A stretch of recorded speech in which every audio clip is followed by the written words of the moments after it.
Hey there, superstar. Let's talk about something that affects every single one of us. It's called the ego.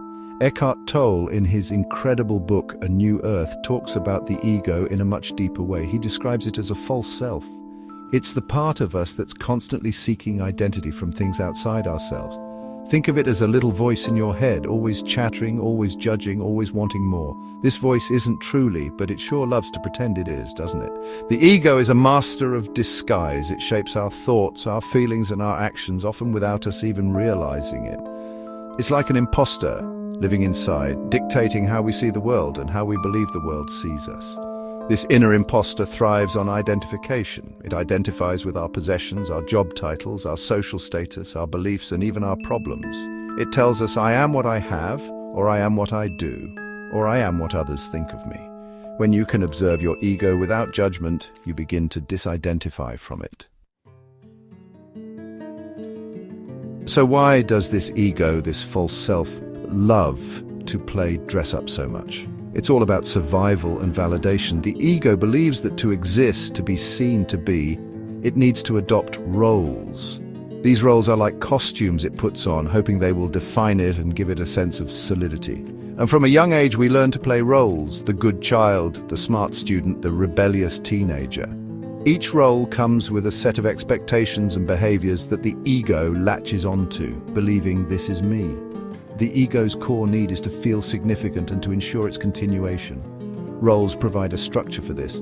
They offer a script to follow in the drama of life. Without a role, the ego feels lost, undefined, and threatened with non-existence. Whether it's the role of the successful entrepreneur, the devoted parent, the suffering artist, or the knowledgeable expert, the ego clings to these identities. It uses them to interact with the world and to get its needs met, often unconsciously.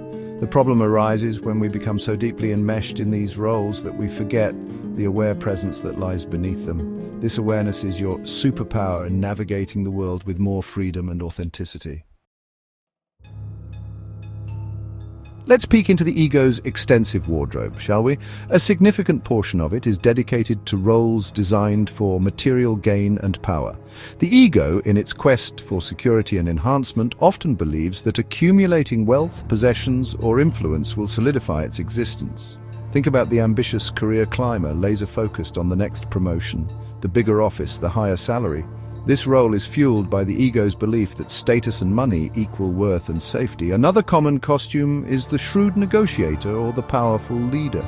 These roles are all about control and dominance.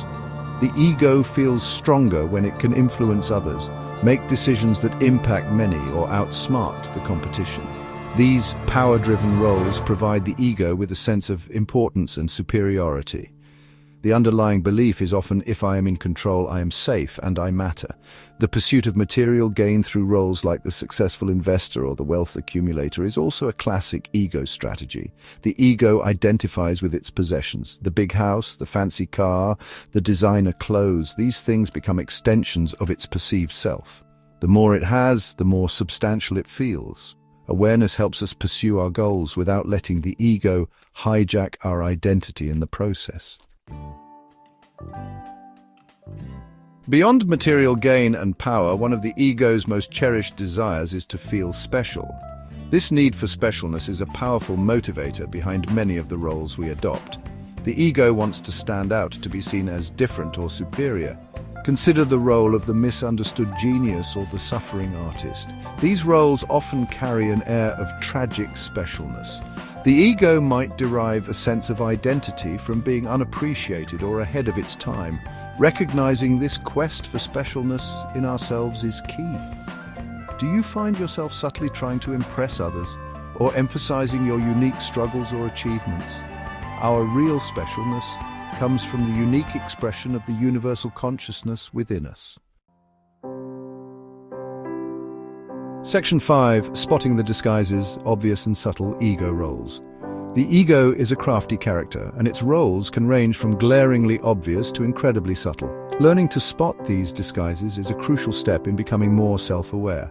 The obvious roles are often tied to societal structures and labels. Think of the doctor, the CEO, the teacher, or the parent. These roles come with defined expectations, responsibilities, and often a certain status. When someone over-identifies with such a role, their entire sense of self can be wrapped up in it.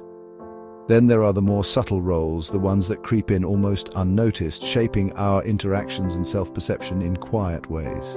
Consider the helper, someone who is always there for others, offering assistance and advice. While kindness is wonderful, if this role is ego-driven, it might be fueled by a need for validation, a desire to feel indispensable, or even a subtle way to control situations or feel superior. Another subtle role is the critic or the judge. This ego finds fault in everything and everyone, including itself. The key to spotting these roles, both the loud ones and the quiet ones, is mindful observation.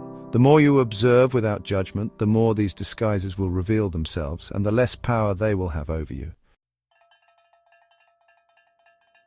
Section 6, the applause trap, the ego's craving for external validation. The ego's insatiable hunger for external attention drives it to seek applause and recognition. Like an actor living for the applause, the ego craves external validation. It lacks intrinsic worth and seeks to build it from the outside. This is why it plays roles to elicit praise and acknowledgement, constantly checking social media for likes and comments. Each notification provides a temporary hit of validation.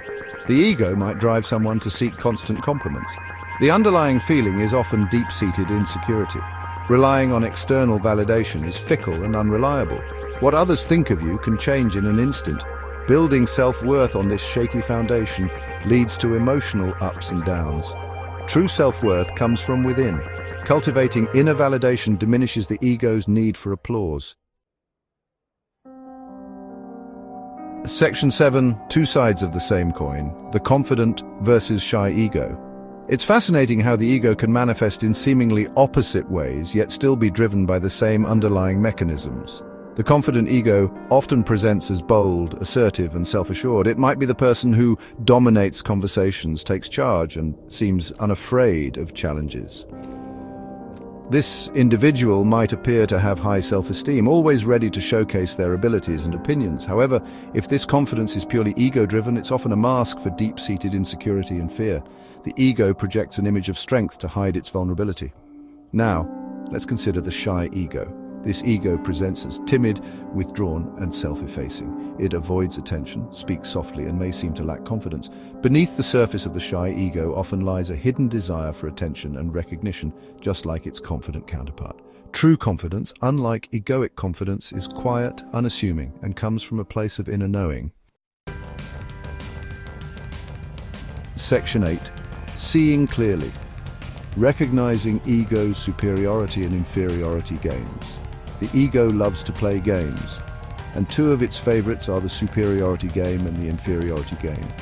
These are essentially two sides of the same coin, both stemming from the ego's need to define itself by comparing itself to others.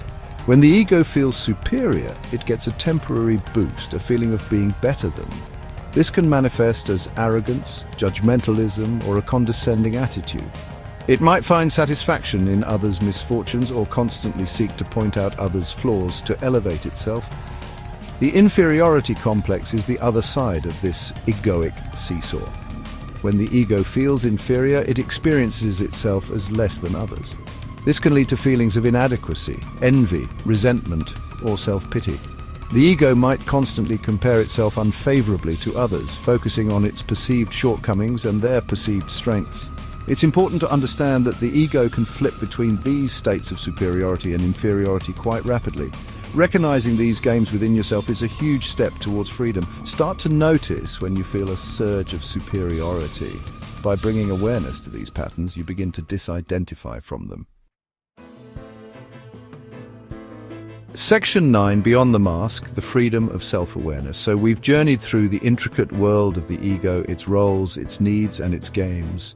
What's the ultimate takeaway from all this? It's the incredible life-changing power of self-awareness. As Eckhart Tolle emphasizes, awareness is the greatest agent for change. When you can observe your ego without judgment, without getting caught up in its stories, you begin to loosen its grip on you. You start to realize that you are not your thoughts, not your emotions, and not the roles you play. You are the awareness them. The benefits of cultivating this self-awareness are immense. Firstly, it brings a profound sense of inner peace. When you're not constantly driven by the ego's need for more validation, more possessions, more specialness, a natural state of contentment can emerge. You become less reactive to external circumstances because your sense of self is no longer dependent on them. Criticism stings less, praise doesn't inflate you as much, and you can navigate life's challenges with greater equanimity. This is true freedom, my friend. This journey of unmasking the ego is a journey back to who you truly are.